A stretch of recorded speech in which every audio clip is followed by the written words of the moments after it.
안녕하세요. 뉴스 속 날씨 이세나입니다. 혹시 집 밖으로 나가서 사람을 만나는 것이 꺼려지시나요?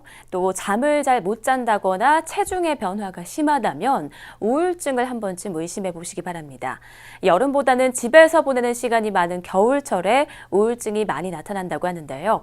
오늘 뉴스 속 날씨에서 이에 대해 자세히 알아보겠습니다.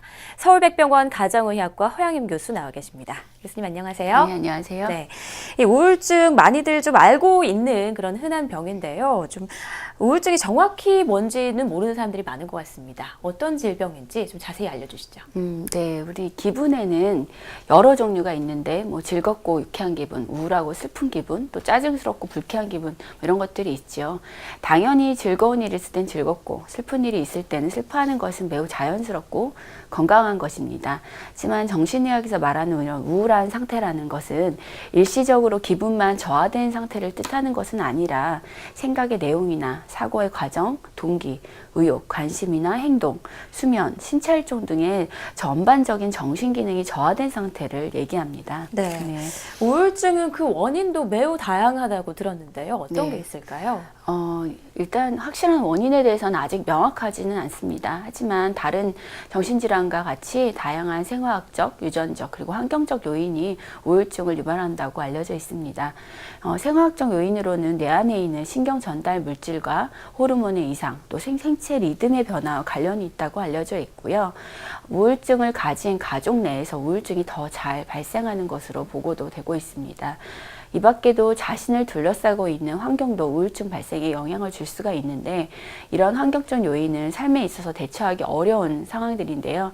예를 들자면 사랑하는 사람을 잃는다던가 경제적인 문제 그리고 심한 스트레스 등을 예로 들 수가 있습니다. 네, 이렇게 우울증의 원인이 다양하게 있는 만큼 증상도 다양하게 나타날 텐데요. 어떤 게 있습니까? 네, 우울감과 또 삶에 대한 흥미 및 관심 상실이 우울증의 핵심 증상입니다. 거의 대부분의 우울증 환자는 삶에 대한 에너지 상실을 호소하는데요. 즉 일을 끝까지 마치는데 어려움을 호소하고 또 학업 및 직장에서 정상적인 업무에 장애를 느끼고 또 새로운 일을 실행할 동기를 갖지 못하고 있는 것이 특징입니다. 또 이 밖에도 흔한 증상은 수면 장애인데 약 80% 정도에서 호소를 하고 있습니다. 특히 아침까지 충분히 잠을 못 이루고 일찍 깨거나 밤 사이에 자주 깨는 증상을 보입니다. 또 많은 환자가 식욕 감소와 체중 저하를 보이는데 일부에서는 이와 반대로 식욕이 증가하고 수면이 길어지는 비전형적인 양상을 보이기도 합니다. 또 불안 증세도 90% 정도에서 보이는 흔한 증상이고요. 또 성욕 저하 등의 성적 문제를 보이기도 합니다. 또 집중력 저하 같은 인지 기능 저하 증상도 상당수에서 나타난다고 보고되고 있고 일부 우울증 환자는 신체 증상을 주로 호소하는 경우가 있는데 이런 경우에는 내과적인 검사를 반복적으로 시행하지만 사실 명확한 원인은 나오지 않는 경우가 많고 이로 인해서 우울증 진단과 치료가 늦어져서 고생하는 경우도 많습니다. 따라서 원인이 명확하지 않은 신체 증상이 지속될 때에는 우울증을 의심해 봐야겠습니다. 네. 수면 장애를 겪거나 수면 과다가 생겼을 경우 모두 좀 우울증 증상이라고 볼 수 있을 만큼 약간의 좀 극단적인 양상으로 나타나기도 하는데요. 자신이 우울증임을 좀 알 수 있는 자가 진단법 같은 게 있을까요? 네, 일단 정확한 진단은 의사와 면담을 통해서 진단 기준에 부합하는지 확인 후에 진단을 하지만 제가 말씀드리는 다음 9가지 중에서 5개 이상 해당이 되고 증상이 2주 이상 지속이 된다면 우울증이 의심되기 때문에 전문의와의 상담을 권하고 있습니다. 네. 첫 번째로는 우울하다, 슬프다, 공허하다, 울고 싶다 같은 이런 감정이 지배적인 경우, 두 번째로는 일상생활에 대한 흥미나 즐거움이 뚜렷하게 감소하는 것, 세 번째는 한 달 동안 체중이 5% 이상 늘거나 줄거나 하는 변화가 있다는 것. 그리고 네 번째는 잠을 너무 많이 자거나 불면에 시달린다. 또 다섯 번째로는 안절부절 못하거나 의욕이 없는 것. 그리고 무기력하고 늘 피곤한 것들이 6번째고요. 7번째로는 자신의 처지가 초라하게 느껴지거나 불필요한 죄책감이 드는 것. 또 8번째는 사고력이나 집중력이 떨어지는 것. 또 9번째는 죽음에 대한 생각을 자주 하게 되는 것 등이 있습니다. 네. 네. 말씀하신 증상들이 가끔씩은 찾아오는 감정들인데 이런 게 2주 이상 지속이 되면 의심을 해봐야 되는 네. 거죠. 자, 그럼 우울증 진단을 받으면 치료하기 위해서 어떤 노력을 해야 하나요? 네, 약물 치료와 더불어서 우울증을 유발한 스트레스에 대처하는 능력을 향상시킴으로써 이제 현재 증상을 조절을 하는 정신치료적인 접근을 함께하는 것이 가장 효과적인 치료 방법으로 알려져 있습니다.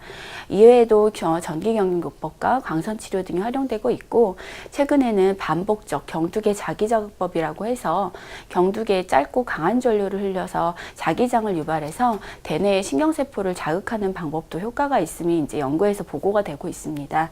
약물 치료에 있어서는 항우울제를 사용을 하는데요. 과거에 주로 사용하던 약물에 비해서 부작용은 적고 효과는 충분한 약물들이 개발되어 있습니다. 항우울제는 일반적으로 효능이 수일에서 수주에 걸쳐 나타나기 때문에 최소 4에서 6주 정도는 복용을 해보아야 약물의 효과를 확인할 수가 있습니다. 또 경우에 따라서는 약물 용량을 늘리거나 약물 교체 등으로 인해서 호전 시까지 기간이 조금 더 길어질 수 있기 때문에 중도에 포기하지 않고 치료에 임하는 것이 중요할 것 같습니다. 또 아울러서 증상이 좋아진 후 약물 유지요법이 재발 방지를 위해 매우 중요하겠고요. 최소 6개월 이상의 유지요법이 권장되고 있습니다. 네, 다양한 치료법이 병행이 되는데 무엇보다 사전 예방이 중요하겠죠? 네. 어떻게 좀 예방할 수 있을까요? 네, 입증된 사실 예방법은 없는데요.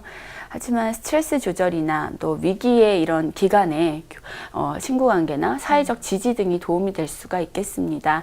또 가장 중요한 것은 악화되기 전, 즉 초기 증상일 때 치료를 받는 것입니다. 또 재발 예방에 있어서도 전문가에게 적절한 치료를 유지하는 것도 매우 중요합니다.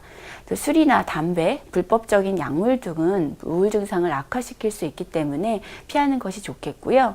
또 연구 결과들을 살펴보면 신체적 활동과 운동이 우울 증상을 감소시키는 것으로 보고하고 있기 때문에 걷기나 조깅, 수영 등 자신이 즐길 수 있는 운동을 하는 것을 권장하고 있습니다. 네, 우울증을 현대인들의 감기라고도 하더라고요. 네. 요즘에 정말 많은 분들이 앓고 있는 그런 질환인 만큼 증상이 있다면 하루빨리 병원을 찾아보는 게 좋을 네. 것 같습니다. 오늘 말씀 고맙습니다. 네, 감사합니다. 겨울에는 날씨가 추운 만큼 우리가 느끼는 심리적 온도 또한 많이 내려가기 마련입니다. 홀로 우울함의 늪에 빠지지 않고 주변에 관심을 갖고 먼저 다가간다면 우울증 같은 건 걱정할 이유가 없겠죠. 뉴스 속 날씨 오늘 준비한 내용 여기까지입니다. 시청해주신 여러분 고맙습니다.